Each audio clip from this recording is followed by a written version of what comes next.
Hello, welcome to Mr. Quick's class. Today we have 10th grade green group, and they're going to tell us how to write a rhetorical essay. Okay.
Okay, hello everyone. Today I'm going to talk about how to write a rhetorical essay. It's not like reading and I'm going to present writing a specific 10th grade. Okay, what is a rhetorical essay? A rhetorical essay analysis is a group of organized, well-structured paragraphs offering an objective critique, analyzing a specific literary or non-literary work by detailing an author's use of language for the specific purpose of identifying and analyzing the rhetorical strategy that the author uses it to present a text to an audience. Step 1. Understanding the rhetorical question. What should you know about the rhetorical question? You should have a clear idea about your topic considering the parts of your text. Analyze the subject and what are the main ideas. This is an example from our own text. On the Snow World One, the author uses this appeal tools to give the reader an image of his example. Okay, step 2. Rhetorical strategies and soaps. What are the soaps? They are helping guides so people can understand how to write a perfect rhetorical essay. So can we find each letter? S stands for speaker. In our case, it's Henry Thoreau. And occasion is the setting, like time or place where the text was being. And the A is the audience, like who's the reader talking, who's the reading contacting or talking to. And the P is the purpose, like what is his goal or what the message does he want to let the audience know. And S stands for subject. Rhetorical strategy part 2. Requirements on how to write a rhetorical essay using the rhetorical strategies. Styles and tools combination. Appeals, there are tools on how the author presents the argument. Elements that are used in writing are called tools. For example, syntax is the usage of long and short sentences. Figures of speech includes metaphor, simile, personification, and repetition. Okay. We're still in step 2, we're going to discuss the periods. P stands for pathos.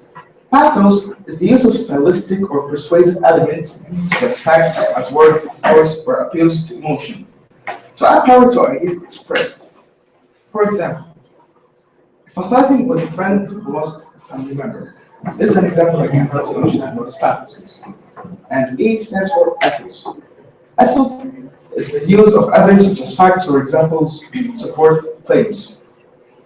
For example, as a doctor, I'm qualified to tell you that this course of treatment will likely generate the best result. Logos.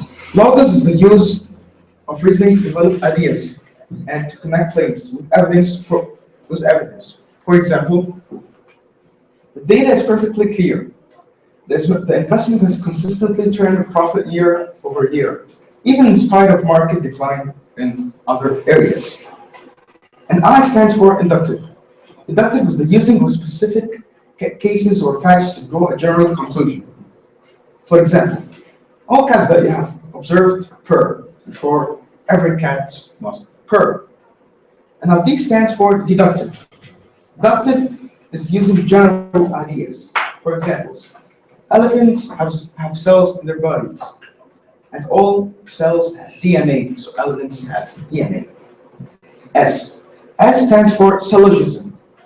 Syllogism is a rhetorical device that starts an argument with a reference to something general, and from this, it draws a conclusion about something more specific. For example, all men talk. All men have blocks. Therefore, all men talk blocks. Okay, now I'm going to talk about the styles and tools. The minor elements or specific aspects of the strategy, how the author presents the information in the argument. These are some elements like syntax, diction, tone, details, figures of speech, and imagery. The tools definition, and I'll give you some examples to help you understand it. Syntax. Syntax are short sentences, long sentences, parallel syntax, and rhetorical questions. For example, all the clouds that lowered open our house carried the deep concept of the ocean. Number 2, diction. Word choice, negative or positive connotation. For example, happy boughs that cannot shed their leaves, nor ever bid spring adder. The third one is tone. Tone is an attitude that one takes towards a subject, a character, or the audience. For example, father said, we're going on vacation. Some claim, that's great. The fourth element is details. Details clarifies points made by the author, and that's explaining it. For example, the trip was very amazing. There was a lot of games and fun. The fifth element is the imagery. Imagery is language that appeals to the senses. For example, he fell down like an old tree falling down in a storm. That's an example that can help you understand what's imagery. Now I'm going to complete telling each element of the figures of speech. First, we're going to define them. Figures of speech are words or phrases that describes one thing in terms of another, not meant to be understood. Figures of speech are metaphor, a word or phrase for one thing that is used to refer to another thing in order to show or suggest that they are similar. For example, those drawing in paperwork, which having to deal with a lot of paperwork is being compared to drawing in an ocean of water. The second element is simile. Simile is a phrase that uses the words like or as to describe someone or something, by comparing it with someone or something else that is similar. For example, she's as fierce as a tiger. Now it describes how she felt when she was fierce. She was like a tiger, but that's not a fact. And the third element is symbol. Symbol, an action, object, event, ESC that expresses or represents a particular idea or quality. For example, the traditional physician's symbol of a staff, it binds with a snake. The fourth element is personification. As the practice of representing a thing or idea as a person, art, literature, ESC, for example, the world that has witnessed. He's describing the word as a person that can witness. The fifth element is paradox. Paradox is something such as a situation that is made up of two opposite things. And it seems impossible, but it's actually true or possible. I'll give an example. You can save money by spending it. And then we're going to talk about the sixth element, is not hyperbole. It's language that describes something as better or worse as it really is. For example, I have to walk 15 miles to school in the snow uphill. I find the seventh element is oxymoron. It's a combination of words that have opposite or very different meaning. For example, I can resist anything except temptation. Now continuing about the appeals tools combinations. It's how well the author uses these appeals tools combination. First, use several specific examples for the text. For each appeal tool combination you are analyzing. Number 2, don't overuse direct quotation. Number 3, one or more paragraphs for each appeal tool combination. Make an organization that works best for your analysis. Now, step 3, which is the thesis. What is a thesis statement? It's a group of organized words that expresses a complete thought on a specific subject, stating a clearly defined opinion or position. And now we're going to talk about the formats of thesis statements. We've got two formats. First one is subject plus opinion, to brackets by using. The second format is subject's use of also opinion. This is an example from our own text. Thoreau's use of creativity, exaggeration, and descriptive elements appeals to support claims, reason facts, and develop ideas to persuade his readers. Now we're going to talk about the working outline, which is step 4. What is a working outline? A working outline is a group of sub-organized ideas, points, examples, and evidence that detail the plan for a well-thought-out, extended discussion for a specific topic. What you shouldn't do: don't use the author's first name. The second thing, avoid fantasy language. So, like, you should use formal language to help the reader focus on your text and understand. And what you should do, use the full name of the author, just the first time. The second thing, use simple and direct diction to provide an effective preface. Third thing, not summarize the author's essay. We must discuss it, like to give more evidence. And now we're going to talk about the outlines, working outlines elements. First is the main idea, which is thesis. Second is sub-main idea, which is reason. The third point is sub-idea. And fourth element is examples and evidence. Now we're going to go through step 5, which is the introduction. Now we're going to talk, the introduction contains 3 sentences. The first sentence answers the speaker, occasion, and subject. And its format is writer credentials, writer first and last name in his or her according to the author, type of text, title of text, strong verb use verbalist, and writer's subject. Sentence 2. It answers purpose, and its format is writer's last names. Purpose is to what the writer does in the text. Sentence 3 answers the audience, and its format is he or she, according to the author, adopts an adjective describing the attitude, feeling covered by the writer. Tone in order to, verb phrase describing what the writer wants readers to do or think in his or her intended audience. And between 2 brackets, this can be changed. The other words have to remain the same. And this is an example of an introduction from our own text. The author of Henry David Thoreau, the speaker, is non-fiction chapter with former inhabitants and winter visitors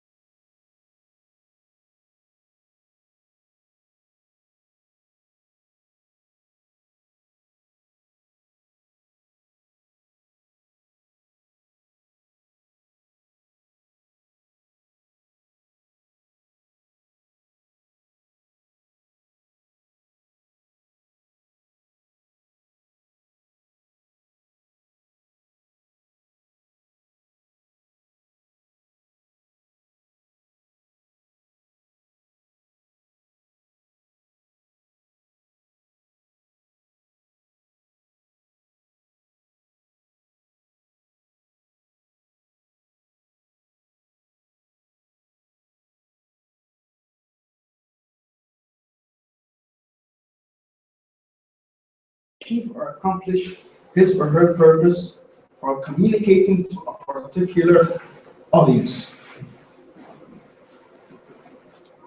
Body paragraph sentences. We've got 4 sentences. The first sentence is text being discussed, and then the main idea. The second sentence is explained for one rhetorical strategy. Third is how sentence 2 helps or supports sentence 3. Sentence 4 is the effect of the strategy.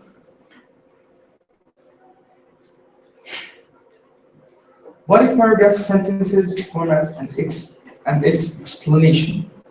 Sentence 1. It identifies the part of the text being discussed and the main idea of the part. The format is writer's last name, transition of words, his or her type of text by strong verb that or about main idea of the section text. Sentence 2, it identifies a specific example from one rhetorical strategy used by the writer. And here's its format. He, then, transition word appeals to, see what the author does, by verbal, that, what the author did, verb, include a specific example from part of the text. Now we're going to talk about the third sentence. First, it explains how sentence 2 helps the writer achieve its purpose. This is our purpose. And its format is he, verb, what the author does in order to, verb, the author's audience in order to, verb, the author's audience, how it connects or relates to the specific example. Sentence 4. It identifies the effect of the writer's use of those rhetorical strategies on the audience. Its format is this description of what the author wrote conveys a or an adjective tone that verb the audience what it does to the audience.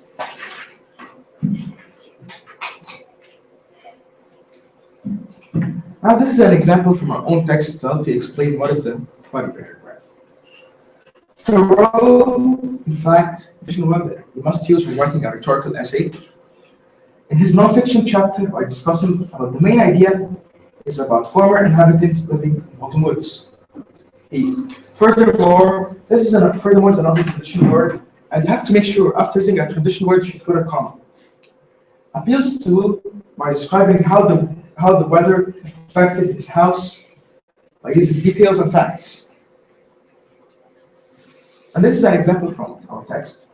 When the snow lay the deepest, no one ever ventured near my house for a week or fortnight at a time. He describes how the snow ventured near his house in order to inform his audience, or villagers, about the weather in Walden Woods. Sum up is also a traditional word. This example conveys an emotional tone that affects villagers. Now, these are some lists of transition words, like moreover, to sum up, afterwards, whenever, subsequently, specifically, similar, nonetheless, meanwhile, in contrast, above, likewise, otherwise, notwithstanding, during, so far, immediately, soon, far, and similarly. And this is a list of strong verbs.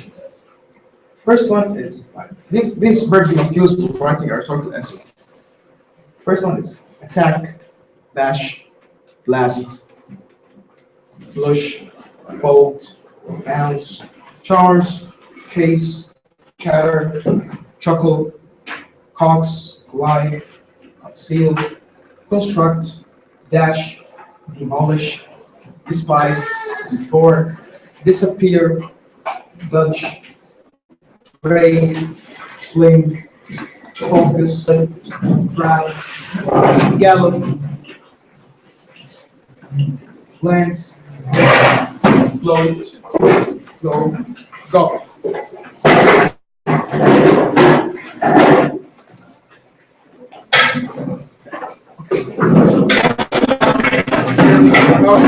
So now we're going to talk about the rhetorical essay conclusion. What is a conclusion? The conclusion of a rhetorical analysis is an opportunity to sum up your argument and express the significance of patterns and techniques you found in the work you analyzed. A well-written conclusion go beyond simply repeating and summarizing your analysis by showing the point of the technique deployed by the author or speaker. The body of your rhetorical analysis explains how how a rhetorical work achieved a particular effect is where you can step back to articulate why the writers or speaker choose the technique, not the effect accomplished to its audience. Now I'm going to talk about step one of the conclusion of the rhetorical essay. Step one is summarize what the work you analyzed accomplishes, such as persuading the audience to believe a certain idea, or portraying a certain political party in an admirable but absurd light. Step two, summarize how the work analyzed accomplished its goal. For example, author or speakers-based arguments illustrated with emotionally evocative personal anecdotes. If the work did not accomplish its goal, summarize why it failed or what you believe it could have done differently to succeed. Now, step three, explain the significance of the work's rhetorical methods or purpose. For example, write about how you as a reader have changed because of a particularly effective technique the work employed. Alternatively, explain that a given technique such as independent research or appeal to divine authority was particularly appropriate for the author's time, period, and audience. Put the writer's argument in context to the rest of his or her life. I give you an example. But by demonstrating that the argument in the work you analyzed was an important statement of a theme appears throughout her writings. Okay, so now guys, we finished all the formats and paragraphs of the rhetorical essay. But before writing it, you have to make sure that you use right transitional words followed by a comma, and also you must use strong verbs to make it clear for the audience and for the readers to understand your words, and also it's like somehow formal. And you have to avoid using fantasy words because it lets the reader like stare at your text and don't focus on it. And also you have to make sure to follow each format. And the format between brackets are the one that can be changed. But out of the brackets, most of it contains slashes, it have to remain the same, like to guarantee a perfect rhetorical essay. And also, you should make sure that you're using the right form. You have to make sure who's the speaker and the occasion and subject, purpose, and all that things. This, you have to make sure that all of it is right. And also, like, to sum up, these examples I gave you, including the body and the introduction, if you use them with the right format, I guarantee you to write a perfect rhetorical essay. Make sure to use awfully the same transition words. That's why I give you this number, because it makes like the reader feel boring. And also, you have to use strong verbs in the right form, so people can understand your words or passage. And also, you have to understand the real definition of the rhetorical essay. So you just can't like repeat or follow the formats. It has to be in your head so you can focus on it and follow it so you can do perfect rhetorical essay. And also, I myself have a format for writing a rhetorical essay.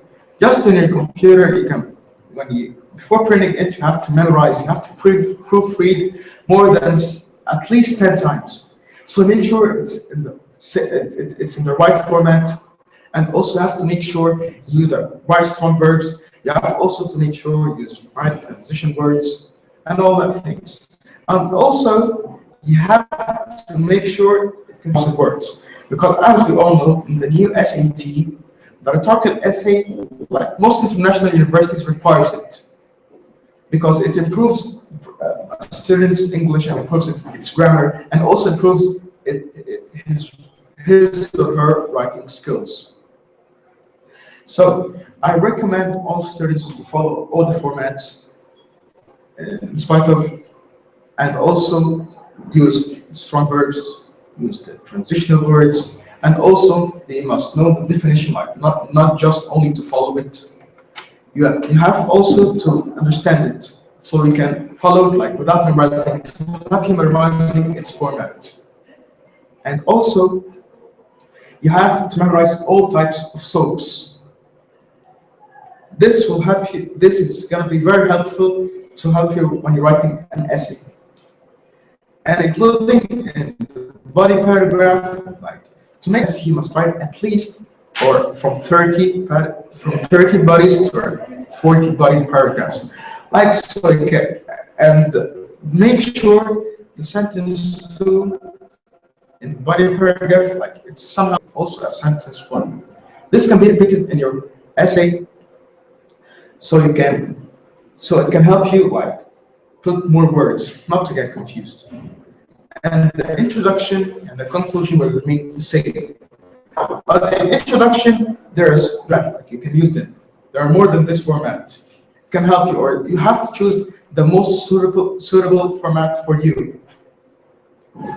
And also, after finishing all that, proofreading is one of the most important things you do before giving or submitting your, because of course after writing a 3,000 word rhetorical essay, like of course you're going to find grammatical errors, spellings, and maybe format which is mixed up. All the things you must proofread before submitting it or giving it to your teacher. One more thing, lastly, in the conclusion, you have to follow also its format and use lots of transitional words. Like, listen, I saw you, however, over, furthermore, in spite of, during, all that things you must use after a comma, so it becomes a transitional word, or to make sure that you're using it right. And you have to make sure that there's a big difference between transitional words or phrases and transitional words. Words like it stands by its own, such as moreover, furthermore, forward, afterward. These are said by their own. And the phrases are like in spite of, which contains more than one word. These are the phrases. And also you have to make sure about the strong verbs to use them so it can make your essay unique, or to make it like feels that you're special. Because like weak verbs, like anyone can use it, even elementary schools use it, so it has to be special. And also, while writing your body paragraph, you have to use these 3 tools, which are ethos, logos, and pathos. And you have to determine exactly what the author used. You have exactly to determine what the author used in his text. For example, in the body, when he tells you in the format, like to say what the author uses, you should choose which tool he used. For example, either it's ethos or pathos or logos. He should use, it's a must that every author should use one of these. And it's your work to figure out which one he used. And also, you should choose what type of elements he used also in his paragraphs, like such as syntax, diction, imagery, and figures of speech, metaphor, simile, personification. And I'm going to tell you like a quick review about these things. Simile is when you compare 2 things using the word like or as. And also, personification is when you like describing something as a person. For example, as I gave you in my own PowerPoint presentation. Okay, thank you so much for listening. Hope you liked my presentation and got a well thought rhetorical essay. Thank you.